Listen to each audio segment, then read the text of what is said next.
তুমি কতবার মসজিদে গিয়েছ, কিন্তু যেখান থেকে এসেছিলে ঠিক সেখানেই ফিরে গিয়েছ। তুমি দাঁড়িয়েছিলে নামাজে, কিন্তু সেই নামাজ কি তোমাকে বদলাতে পেরেছিল? আমরা বলি আল্লাহু আকবার, আমরা রুকু করি, সিজদায় যাই, আয়াত তিলাওয়াত করি, কিন্তু হৃদয়ের ভেতরটা তখনও অন্যখানে।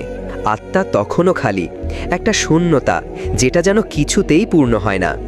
নামাজ এটা শুধু কিছু দৈহিক কর্ম নয়, এটা আল্লাহর সাথে দেখা করার সময়। এই তো সেই পবিত্র মুহূর্ত যখন তুমি দাঁড়িয়ে আছো আসমান ও জমিনের মালিকের সামনে। নামাজ কোনো রুটিন নয়, নামাজ হলো আশ্রয়, একটা দায়িত্ব নয়, বরং একটা উপহার।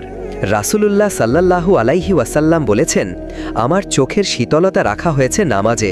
কিন্তু আজ আমরা অনেকেই শুধু শরীর নিয়ে নামাজ পড়ি, হৃদয় ছুঁয়ে না, চোখ ভিজে না। আমরা তিলাওয়াত করি কিন্তু চিন্তা করি না, আমরা সিজদা দেই কিন্তু পুরোপুরি আত্মসমর্পণ করি না। কিভাবে জাগিয়ে তুলবে সেই পবিত্র স্থিরতা, সেই হৃদয়ের নম্রতা, সেই কান্না যেটা আল্লাহর সামনে বয়ে আসে? তুমি যখন বলো আল্লাহু আকবার, তখন যেন তোমার প্রতিটা স্নায়ু, প্রতিটা অনুভূতি বলে, হ্যাঁ, আল্লাহই সবচেয়ে বড়। এখন সময় শুধু রীতিনীতি নয়, প্রভুর সাথে সত্যিকারের সাক্ষাতের। নামাজে শুধু কপাল নয়, তোমার মন প্রাণ নিয়ে হাজির হও। নামাজ বদলে দেয় জীবন, যদি তুমি তাতে নিজেকে হারিয়ে ফেলো শুধু আল্লাহর জন্য। ইসলামিক শিক্ষামূলক ভিডিও পেতে চ্যানেলটি সাবস্ক্রাইব করে রাখবেন।